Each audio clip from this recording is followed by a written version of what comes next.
Good morning, children. Today we are going to discuss about the topic is reproduction in human beings. So before entering into the topic, let me see what is reproduction. Reproduction, it is a biological process of producing young ones which are identical to their parents. So reproduction is most essential for the continuation of a species. So in our topic, they have given reproduction in human beings. So basically two types of reproductions are there. One is sexual reproduction, second one is asexual reproduction. In human beings, always sexual mode of reproduction happens. So during this reproduction, what will happen when our body is capable of producing the young ones, which means when the human beings attain their puberty, so at that time itself they are capable of producing their young ones. So during this puberty time, generally our body growth slows down and reproductive tissue started maturing. So when the male reaches puberty at the age of 13 to 14 years and female, they reaches the puberty in the age of 11 to 13 years. So what kind of changes happens when we are attaining the puberty? Generally in male, hair growth started thickening under armpits and genital area, growth of facial hair, changes happening in the voice. The soft voice started to get changes into harsh voice. Then occasional penis enlargements. So in female, what kind of changes happening in our body, which means first point is starts of menstruation cycle. So once we are attaining the puberty, our menstrual cycle started. So enlargement of breast size and hair growth under armpits and genital area. So related with our topic reproduction. So if we need to reproduce our young ones, reproductive system is most essential. So male reproductive system and female reproductive system has to develop. So when they started to getting developed, which means when we are attaining the puberty, at the time male reproductive system and female reproductive system started to getting mature. First, we will see about male reproductive system. So this is the pictorial representation of male reproductive system. So bladder, seminal vesicle, prostate gland, bulbourethral gland, vas deferens, urethra, epididymis, testis, scrotum, rectum and anus. First, we will see one by one and their role. So the male reproductive system consists of the following parts. So what are the important parts? Which means first one is testis, scrotum, epididymis, vas deferens, seminal vesicle and the common duct. So what is testis? So usually a pair of testis is present in the male. Testis always covered with a scrotum bag. So the function of the testis is to produce the sperm. So it is facilitated by the male hormone testosterone. Next one is scrotum. It is a bag-like structure which is used to enclose the testis always. The main function of scrotum is maintain the temperature less than the body temperature. Less than, which means less than 2 to 3 degrees Celsius compared with our body temperature.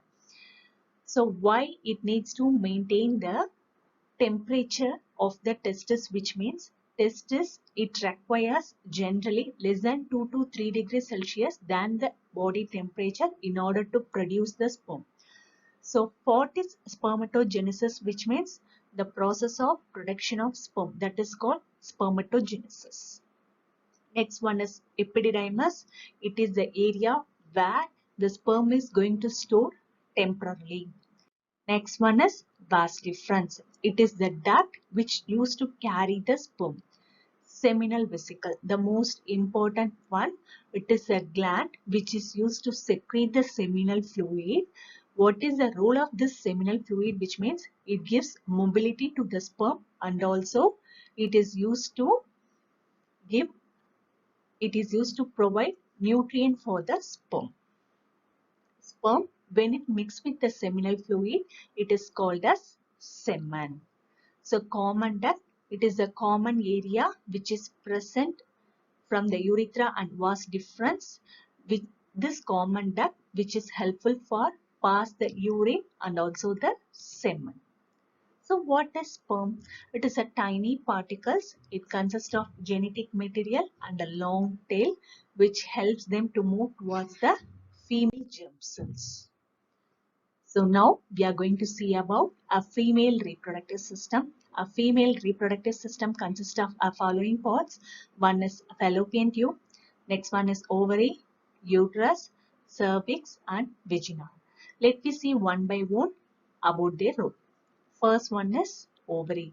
Usually a pair of ovary is present in the female. The function of the ovary is to produce the ova, which is otherwise called as egg. So it is facilitated by the female hormone estrogen. Next one is fallopian tube. Fallopian tube is also present both in left side and also the right side.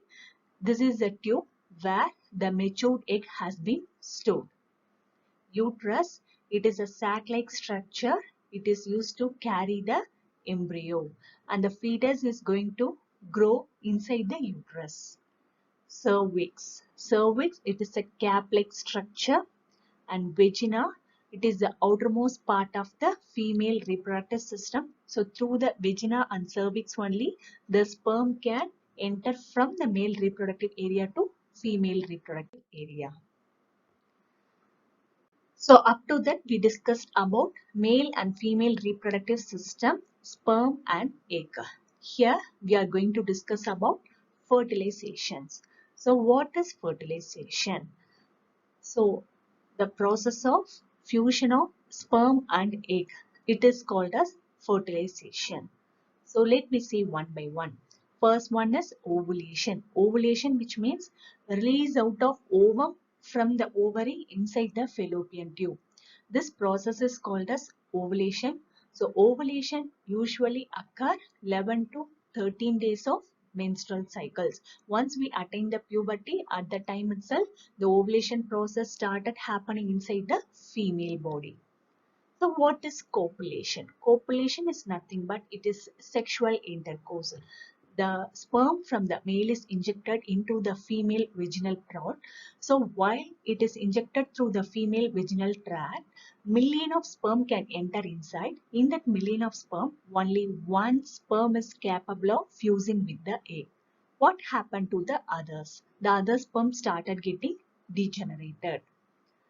So once a sperm meets the egg, then fertilization happens. So fertilization is fusion of sperm and egg. So this is happening in the fallopian tube. So once the fertilized egg, it is called as zygote. So once a zygote has been formed, this zygote, it slowly moves from the fallopian tube and it enters inside the uterus. So the inner layer of thickened wall of uterus, it is called as endometrium wall. So this zygote, it goes and attach with the inner layer of the uterus. So once it getting attached, this zygote started dividing and it forms the embryo. Then slowly organ development started and fetus started to grow inside the uterus. So suddenly the zygote cannot able to enter inside the uterus. Once the zygote has been formed, after few days of zygote formation, then only the zygote can able to move.